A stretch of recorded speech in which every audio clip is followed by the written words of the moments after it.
तो स्वागत है आपके अपने YouTube चैनल पैशन कंपटीशन में। आइए आज देखते हैं 21 फरवरी 2016 की हुए सीटेट की पेपर को। इसमें हम लोग इसके ईवीएस पोर्शन को डिस्कस करेंगे। तो बिना देर किए स्टार्ट करते हैं। आइए क्वेश्चन नंबर 61 से। कक्षा 5 की शिक्षिका एक एल्युमिनियम फाइल लेती है और पानी में डाल देती है एवं दिखाती है कि वह ऊपर तैरता है। फिर वह फाइल को मरोड़कर जोर से दबाती हैं और फिर से पानी में डाल देती हैं तथा शिक्षार्थियों को दिखाती हैं कि वह डूबता है। यानी कि पहले क्या किया, शिक्षिका ने एक एल्युमिनियम का फाइल लिया और उसे वैसे ही पानी में डाल दिया और दिखा क्या रही है कि वह पानी के ऊपर तैर रहा है। फिर दूसरी बार उसी फाइल को उन्होंने लिया और इस बार उसे मरोड़ कर यानी कि निचोड़ कर एक प्रकार से कर दिए, तो फिर से पानी में डाला। तो इस बार क्या हुआ, वह पानी में डूब गया। और ये सारी घटनाएं वह अपने विद्यार्थियों को दिखा रही हैं।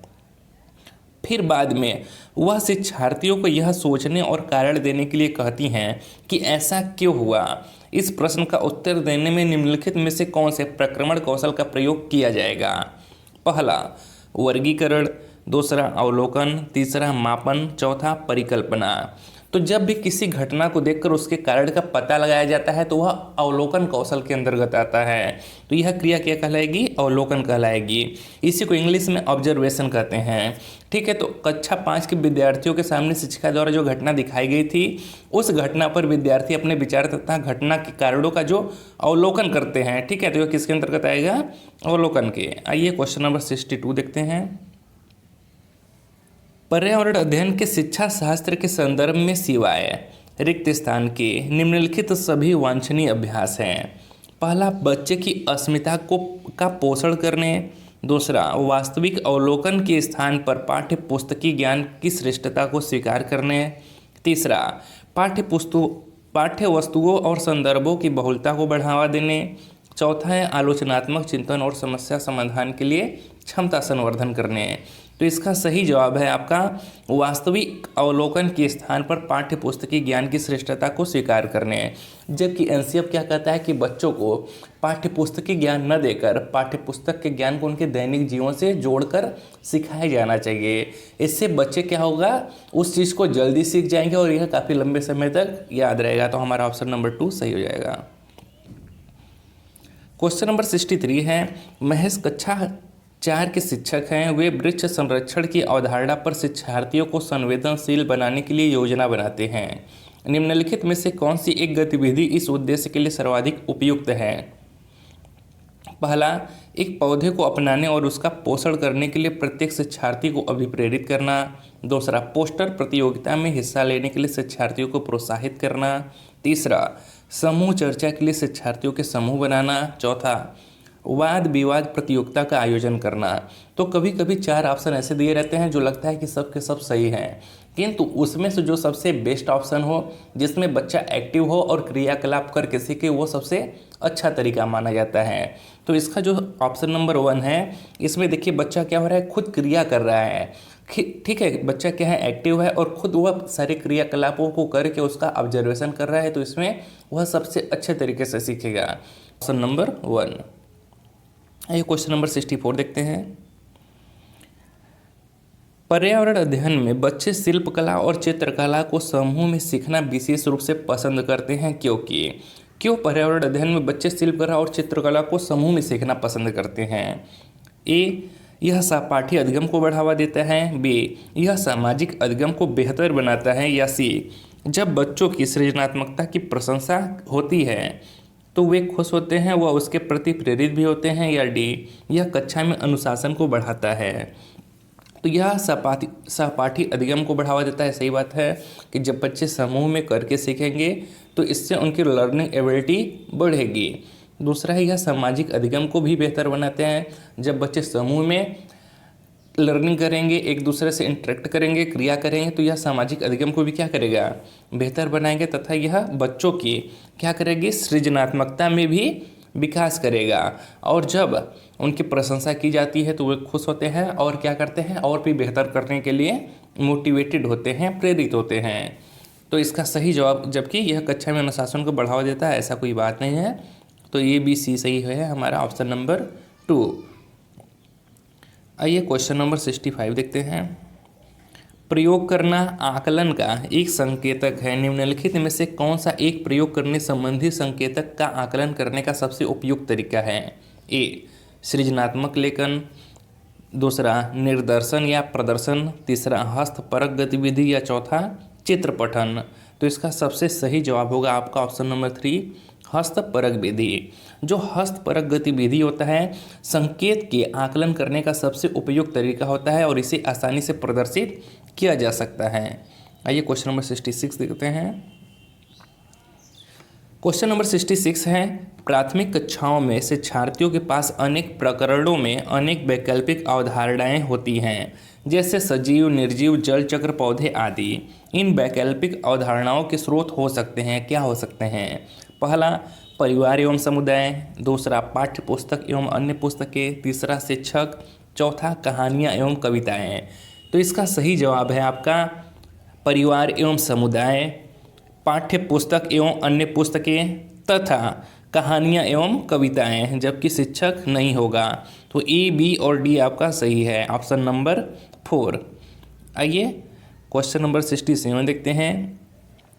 कांच के जार तथा बोतलों को उनमें अचार भरने से पूर्व सूर्य की धूप में अच्छी तरह सुखाया जाता है, ऐसा क्यों किया जाता है? घर में भी अगर आपके अचार जब बनता है तो वह जिस कांच के जार में भरा जाता है उसमें भरने से पहले उसको क्या किया जाता है, अच्छे से सुखा लिया जाता है, उसके बाद ही उसमें अचार भरा जाता है। ऐसा क्यों किया जाता है, कभी आपने सोचा है?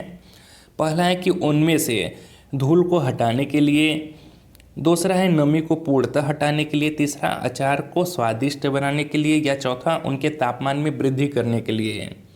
तो जो कांच के जार एवं बोतलों को उनमें अचार भरने से पहले सूर्य की धूप से अच्छी तरह सुखाया जाता है, इसलिए ताकि जार में जो उपस्थित नमी है उसको पूर्णतः हटा दिया जाए, क्योंकि जार में उपस्थित नमी से अचार खराब हो जाएगा तथा खाने योग्य नहीं रह जाएगा। तो नमी को पूर्णतः हटाने के लिए ऐसा किया जाता है, नहीं तो अचार खराब हो जाएगा। क्वेश्चन नंबर 68 है, रेणु की दादी उसे एक सूखा कुआं दिखाते हुए बताती हैं कि 15 से 20 वर्ष पहले कुएं में पानी था, लेकिन अब यह पूर्णतः सूख गया है। कुएं में पानी सूखने का क्या कारण हो सकता है?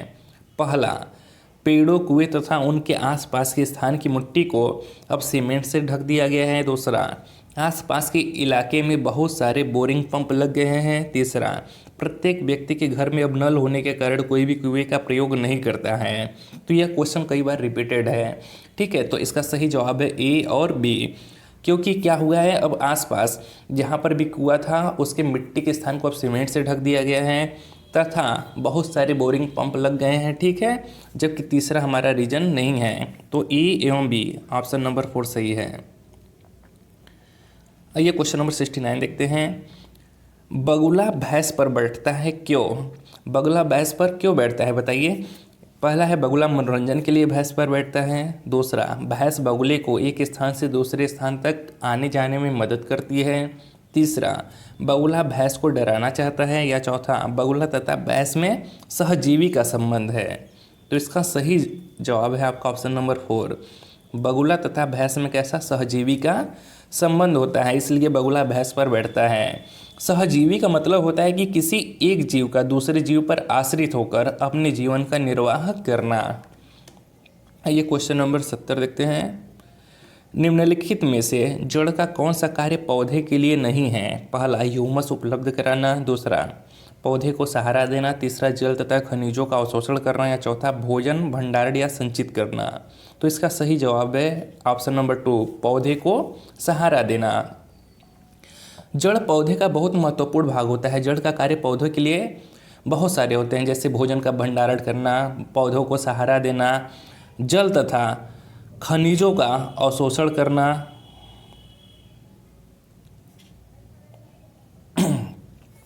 क्वेश्चन नंबर 70 है। क्वेश्चन नंबर 70 है, निम्नलिखित में से जड़ का कौन सा कार्य पौधे के लिए नहीं है? पहला, ह्यूमस उपलब्ध कराना। दूसरा, पौधे को सहारा देना। तीसरा, जल तथा खनिजों का अवशोषण करना। या चौथा, भोजन भंडारण या संचित करना।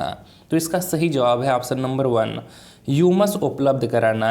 यह पौधे का कार्य, यह जड़ का कार्य नहीं होता है, जबकि भोजन का भंडारण करना, पौधे को सहारा देना, जल तथा खनिजों का अवशोषण करना, यह क्या होता है?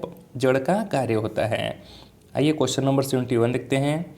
कर्दम मल्लेश्वरी, इनसे भी बहुत ज़्यादा ही क्वेश्चंस बनता है। कर्दम मल्लेश्वरी के विषय में नीचे दिए गए कथनों पर विचार कीजिए। ए, वह अंतर्राष्ट्रीय ख्याति प्राप्त भारोत्तोलक है, सही बात है। वह इंटरनेशनल लेवल की वेट लिफ्टर है। वह कर्नाटक की हैं, जी नहीं, वह कर्नाटक की नहीं बल्कि आंध्र प्रदेश की हैं। उसने अपने नाम बहुत से रिकॉर्ड बनाए, वह 130 किग्रा तक का भार उठा सकती हैं, सही बात है। और उन्होंने जो वेट लिफ्टिंग है यह 12 वर्ष की आयु से ही करना प्रारंभ कर दिया था। जब वह 12 वर्ष की थी तभी से वह भार उठाने का अभ्यास करने लगी थी, सही बात है। यानी कि ए, सी और डी सही है हमारा। तो कौन सा, ऑप्शन नंबर 1 सही हो जाएगा। ये क्वेश्चन नंबर 72 देखते हैं। क्वेश्चन नंबर 72 है, सीढ़ीदार कुएं अथवा बावली से संबंधित निम्नलिखित कुछ कथन दिए गए हैं। ए, वे जल भंडारण तथा संरक्षण की पारंपरिक व्यवस्था है। बी, सामुदायिक स्रोत के रूप में उनका प्रयोग होता था। सी, उनका निर्माण मुख्यतः वर्षा रहित राज्यों में होता है। डी, उनमें केवल संदूषित जल होता है। तो इसका सही जवाब है आपका कि वे जल भंडारण तथा संरक्षण की पारंपरिक व्यवस्था है और सामुदायिक स्रोत के रूप में उनका प्रयोग होता है तथा उनका निर्माण मुख्यतः वर्षा रहित राज्यों में होता है, जबकि उनमें केवल संदूषित जल होता है, यह नहीं है। ए, बी, सी आपका सही है, तो ऑप्शन नंबर 1 सही हो जाएगा। आइए क्वेश्चन नंबर 73 देखते हैं। वर्ली एक पारंपरिक कला का प्रकार है। वर्ली नामक स्थान किस राज्य में है?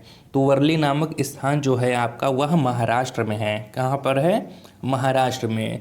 वर्ली चित्रकारिता की एक पारंपरिक कला है। यह वर्ली नामक आदिवासी समुदाय की कला है। यह जनजाति महाराष्ट्र में रहता है तथा वह स्थान भी वर्ली के नाम से जाना जाता है। आइए क्वेश्चन नंबर 74 देखते हैं। तमिलनाडु के निकटवर्ती समीपवर्ती राज्य हैं। इसके पहले वाले जो हम लोग EVS का प्रीवियस ईयर क्वेश्चंस किए हैं 2019 का, ठीक है, उसमें भी ये क्वेश्चंस पूछा गया था कि तमिलनाडु के निकटवर्ती कौन से राज्य हैं। तो हमने यह दक्षिण भारत का कुछ मैप बनाया था, यहाँ पर तमिलनाडु था, तो उसके इधर आंध्र प्रदेश और इस साइड जो केरला है और इधर कर्नाटक, ठीक है। तो कौन सा? आंध्र प्रदेश, केरल और कर्नाटक। देख लेते हैं किस में है, केरल, कर्नाटक और आंध्र प्रदेश। तो ऑप्शन नंबर 4 आपका सही हो जाएगा। आइए क्वेश्चन नंबर 75 देखते हैं। निम्नलिखित में से किसकी सुनने की शक्ति इतनी तीक्ष्ण होती है कि वह वायु से पत्तों की हिलने की ध्वनि और घास पर किसी जानवर के चलने की ध्वनि में अंतर कर सकता है? ए, गिद्ध, दूसरा रेशम का कीड़ा, तीसरा कुत्ता या चौथा बाघ। तो कौन सा वो जानवर है? वह होता है आपका बाघ। बाघ के सुनने की क्षमता सबसे तीव्र होती है। ऑप्शन नंबर 4 आपका सही हो जाएगा। अगर वीडियो अच्छा लगा हो तो वीडियो को लाइक और चैनल को सब्सक्राइब करिएगा दोस्तों।